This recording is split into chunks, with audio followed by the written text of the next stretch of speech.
2 நாள் பயணமாக நாளை நெல்லை வரும் முதலமைச்சர் மு.க.ஸ்டாலின் பொருணை அருங்காட்சியகத்தை திறந்து வைக்க உள்ளார். முதலமைச்சரின் பயண திட்டம் குறித்து நமது செய்தியாளர் வனராஜ் சங்கர் வழங்கிடும் தகவல்களை கேட்கலாம். 2 நாட்கள் பயணமாக தமிழக முதல்வர் மு.க.ஸ்டாலின் நாளை திருநெல்வேலி வரும் நிலையில் பொருணை அருங்காட்சியகத்தை முதலமைச்சர் மு.க.ஸ்டாலின் நாளை மாலையே திறந்து வைக்கிறார் என்ற தகவல் தற்போது வெளியாகியுள்ளது. திருநெல்வேலி மாவட்டத்தில் நாளை சனிக்கிழமை மற்றும் நாளை மறுநாள் ஞாயிற்றுக்கிழமை ஆகிய 2 நாட்கள் முதலமைச்சர் மு.க.ஸ்டாலின் சுற்றுப்பயணம் மேற்கொள்கிறார். இந்த சுற்றுப்பயணத்தின் போது அவர் பல்வேறு நிகழ்ச்சிகளில் கலந்து கொள்கிறார். இதற்காக நாளை காலை 11 மணி அளவில் சென்னையில் இருந்து விமானம் மூலம் தூத்துக்குடிக்கு முதலமைச்சர் மு.க.ஸ்டாலின் வருகிறார். பின்னர் அங்கிருந்து கார் மூலம் திருநெல்வேலி வந்தடைகிறார்.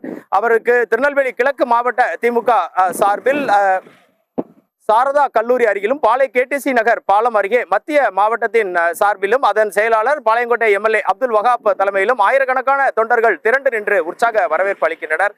தொடர்ந்து நிர்வாகிகள் வரவேற்பை பெற்றுக்கொள்ளும் முதலமைச்சர் மு.க.ஸ்டாலின் அங்கிருந்து திருநெல்வேலி வண்ணார்பேட்டையில் உள்ள அரசு விருந்தினர் மாளிகைக்கு செல்கிறார். அங்கு மதிய உணவுக்கு பின் நிர்வாகிகளையும் சந்திக்கிறார். அதனைத் தொடர்ந்து மாலையில் வண்ணார்பேட்டை தெற்கு புறவழிச்சாலை வழியாக டக்கரமால்புரம் சென்று அங்கு நடைபெறும் கிறிஸ்துமஸ் விழாவில் பங்கேற்கிறார். பின்னர் அங்கிருந்து புறப்பட்டு சென்று ரெட்டியார்பட்டி அருகே மலை அருகே உள்ள விலக்கு பகுதியில் அமைக்கப்பட்டுள்ள பாளையங்கோட்டை யூனியன் சேர்மன் திமுக பாளை தெற்கு ஒன்றிய முன்னாள் செயலாளர் கே.எஸ். தங்கபாண்டியனின் நினைவு கொடிக்கம்பத்தில் கட்சி கொடியை ஏற்றி வைக்கிறார்.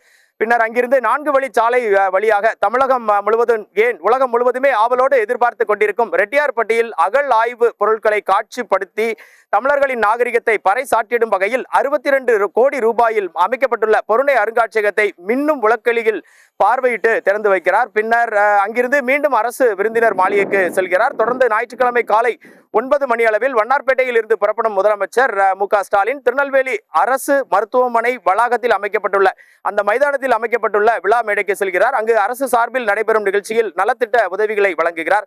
பின்னர் காயிதே மில்லத் நினைவு நூலகம் உள்ளிட்ட புதிய திட்டங்களுக்கு அடிக்கல் நாட்டுகிறார். முடிவுற்ற திட்டங்களை தொடங்கி வைக்கிறார். பல்வேறு நிகழ்ச்சிகளில் பங்கேற்கும் முதல்வர் மு.க.ஸ்டாலின் பின்னர் அங்கிருந்து தூத்துக்குடி சென்று விமானம் மூலம் சென்னை சென்றடைகிறார்.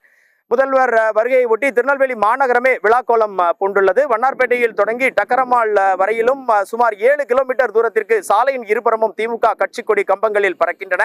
வழி நெடுகிலும் நிர்வாகிகள் வரவேற்பு பேனர்கள் வைத்து வருகின்றனர். அரசு விழாவுக்காக பார்த்தீர்கள் என்றால் சுமார் 30,000 பேர் அமரும் வகையிலான பிரம்மாண்ட பந்தல் தயாராகி வருகிறது.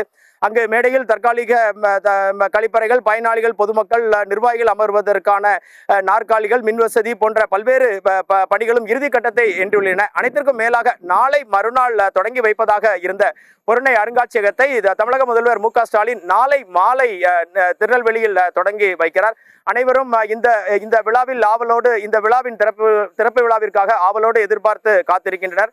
முக்கியமாக விளக்கோலியில் ரெட்டியார்பட்டி மலைப்பகுதி என்பது ஜம்மு காஷ்மீர் கன்னியாகுமரி தேசிய நெடுஞ்சாலையில் திருநெல்வேலி அருகே அமைந்துள்ளது. இந்த மலைப்பகுதியில் அமைந்துள்ள பொருணை அருங்காட்சியகத்தை விளக்கோலியில் பார்வையிடுவதற்கு அவ்வளவு ரம்மியமாக இருக்கும். சத்தியம் தொலைக்காட்சி இது தொடர்பாக பல்வேறு செய்திகளை தொடர்ந்து வெளியிட்டு வந்தது. இந்த நிலையில் நாளை மாலை மின் ஒளியில் ஜொலிக்கும் திருநெல்வேலி பொருணை அருங்காட்சியகத்தை முதல்வர் திறந்து வைப்பது மிகுந்த முக்கியத்துவம் பெறுகிறது. சத்தியம் தொலைக்காட்சி செய்திகளுக்காக திருநெல்வேலியில் இருந்து மாவட்ட செய்தியாளர் வனராஜ் சங்கர்.